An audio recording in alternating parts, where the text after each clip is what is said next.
تو وہ حزقیل پر یہ الزام لگاتے کہ اس نے انجیل کو سنا اور کلیسیا کو رسوا کر دیا ہے۔ حزقیل مسیح کی خاطر بے وقوف معلوم ہونے کے لیے تیار تھا۔ اس نے ویسے کیا جیسے خدا نے اسے کرنے کو کہا۔ اس نے ہڈیوں سے جن کے کان نہیں تھے یہ کہا، خداوند کا کلام سنو۔ ہم کیا کرتے؟ اکثر ایسا ہوتا ہے کہ ہم اپنی عزت بچانے کی خاطر خدا کے حکموں میں ترمیم کرنے کا میلان رکھتے ہیں۔ مایوس کن صورتحال میں جب خدا صرف اور صرف فرمانبرداری کا تقاضا کر رہا ہوتا ہے تو ہم عقلی اور منطقی دلائل دیتے ہیں۔ ہم یہ رویہ اختیار کر کے ہمیشہ نقصان اٹھاتے ہیں، مگر حزقیل نے وہی کیا جو اسے کرنے کو کہا گیا تھا اور خدا نے ناممکن کام کیا۔ کیا یہ ہڈیاں زندہ ہو سکتی ہیں؟ اس سے پہلے کہ خدا یہ ناممکن کام کرتا، اس نے نبی سے ایک بہت اہم سوال کیا کہ کیا یہ ہڈیاں زندہ ہو سکتی ہیں؟ اس سوال کا مقصد یہ تھا کہ جو کچھ حزقیل کو دکھایا جا رہا تھا اسے دیکھ کر وہ خدا کو کس طرح کا جواب دیتا ہے۔ اگر کوئی اور یہ سوال پوچھتا تو اس کا فوری جواب یہ ہوتا کہ نہیں، ایسا ممکن نہیں ہے، مگر یہاں خدا ہے جو یہ سوال پوچھ رہا ہے، لہٰذا وہ اس کا جواب یوں دیتا ہے، اے خداوند خدا، تو ہی جانتا ہے۔ یہ جواب اس شخص کے متعلق کافی کچھ بتاتا ہے۔ وہ قادر مطلق خدا پر ایمان رکھتا تھا۔ وہ محض الہی مطلق الانانیت کا عقیدہ رکھنے والا نہیں تھا، بلکہ وہ اس عظیم صداقت کی حقیقت اور اس کے عملی ہونے پر ایمان رکھتا تھا۔ وہ اس قدرت والے خدا پر ایمان رکھتا تھا جو ناممکن کام کرنے کے قابل ہے۔ جب اس نے اس ہولناک وادی پر نگاہ کی تو اس نے یہ نہیں کہا کہ وہ روحوں کی ایک بڑی فصل کاٹنے والے ہیں۔ اس نے ایسی کوئی بات نہیں کی۔ بشارتی مہموں پر کئی مرتبہ اس طرح کے بے معنی اور بنا سوچے سمجھے جملے کہے جاتے ہیں۔ اس نے صرف اتنا کہا کہ اے خداوند خدا، تو ہی جانتا ہے۔ در حقیقت وہ یہ کہہ رہا تھا کہ اے خداوند، اگر ایسا ہو سکتا ہے تو یہ صرف تو ہی کر سکتا ہے۔ ہمارے خدا کے نزدیک سب کچھ ممکن ہے۔ غور کریں کہ خدا قادر مطلق اور علیم کل ہے۔ تو ہی جانتا ہے۔ خدا جانتا ہے کیونکہ وہ مقرر کرتا اور منصوبہ بندی کرتا ہے، اور بعض اوقات اپنے لوگوں کی حوصلہ افزائی کی خاطر وہ ان پر پہلے سے ظاہر کر دیتا ہے کہ وہ کیا کرنے کو ہے۔ اس نے اس نبی کے لیے ایسا ہی کیا۔ گزشتہ باب میں اس بات کی ایک پیاری تصویر کشی کی گئی ہے کہ خدا ان سوکھی ہڈیوں کے ساتھ کیا کرنے والا ہے۔ تب تم پر صاف پانی چھڑکوں گا اور تم پاک صاف ہوگے، اور میں تم کو تمہاری تمام گندگی سے اور تمہارے سب بتوں سے پاک کروں گا، اور میں تم کو نیا دل بخشوں گا اور نئی روح تمہارے باطن میں ڈالوں گا، اور تمہارے جسم میں سے سنگین دل کو نکال ڈالوں گا اور گوشتین دل تم کو عنایت کروں گا، اور میں اپنی روح تمہارے باطن میں ڈالوں گا اور تم سے اپنے آئین کی پیروی کراؤں گا، اور تم میرے احکام پر عمل کرو گے اور ان کو بجا لاؤ گے۔ حزقیل کی کتاب، اس کا 36واں باب 25ویں آیت سے لے کر 27ویں آیت تک۔ جب ہم اپنی قوم کی روحانی بوسیدگی اور مردہ پن کو دیکھتے ہیں تو کیا ہم مایوس ہو جاتے ہیں؟ کیا ہم یہ سوچتے ہیں کہ حالات اتنے بگڑ گئے ہیں کہ لوگ اب ٹھیک نہیں ہو سکتے؟ شاید خدا ہم سے یہ کہہ رہا ہے کہ کیا یہ ہڈیاں زندہ ہو سکتی ہیں؟ کیا ایسی مردہ روحیں بچائی جا سکتی ہیں؟ کیا آپ کے بے دین رشتہ دار، کیا خدا کے بارے میں کفر کہنے والے، کیا عجیب سے پڑوسی، کیا خدا کو وقت نہ دینے والے خوش باش لوگ بچائے جا سکتے ہیں؟ اگر ہمارے دل میں ان لوگوں کے لیے حقیقی روحانی بوجھ محسوس ہونا شروع ہو جائے تو کیا یہ احساس خدا کی طرف سے نہیں ہے؟ اور کیا یہ تاریک پہلو کو دیکھنے کی بجائے روشن پہلو کو دیکھنے کی بنیاد نہیں ہے؟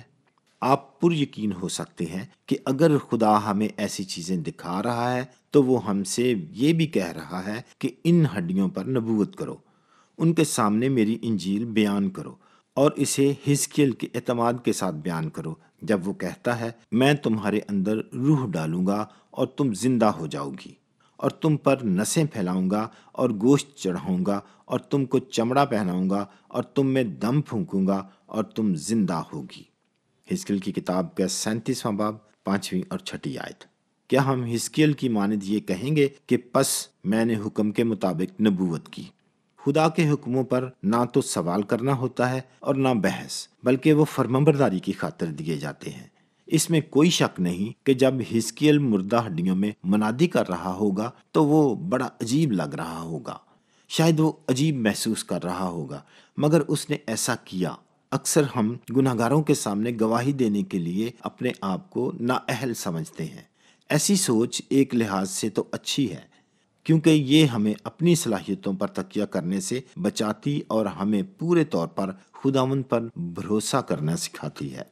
یاد رکھیں، خدا کبھی نااہل نہیں ہوتا۔ ہمارا کام فرمان برداری کرنا ہے، باقی سارا کام خدا کرے گا۔